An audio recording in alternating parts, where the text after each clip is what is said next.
think the biggest challenge we're facing today to get data science to be used in public policy is really both sides having an understanding of the capabilities on the data science side as well as the problems on the public policy side.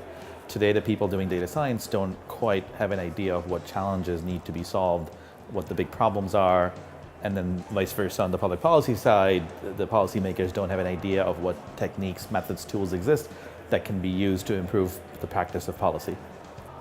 So the changes that happen in policy are very slow. The policy world doesn't move very fast, and so I suspect what's happening now is an increase in awareness. What happens longer term is the awareness becomes much more, how do I implement these things and use them and validate them? But right now I think that the biggest, the delta is going to be mostly around having a better awareness. So when they're facing a problem, they know there are these things out there that they can try out that could potentially be better than what they've been doing so far.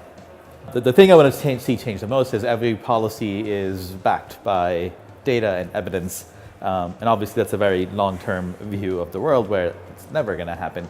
At the same time, we also want to make sure that these uses of data and data science are done carefully. They're done with awareness to the possible implications to people's privacy, to ethics, to being fair to people, and being transparent about how they're being used, how they should be used, and eventually lead to better outcomes. But that the biggest thing needs to be, every policy should be personalized, individualized, data-driven, but still very much making sure that it's being fair to people and that we can back them up with the evidence that we've created so far.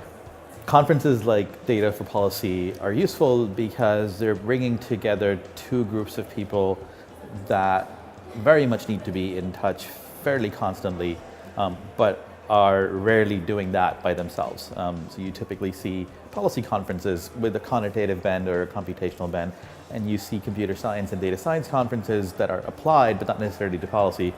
And neither of the two sides know about the other conferences and about the other people. So conferences like Data for Policy are a really good way to both bring people together, but also seed a lot of collaborations, hopefully, that can then lead to better outcomes for both policy as well as new avenues for work for the data science people.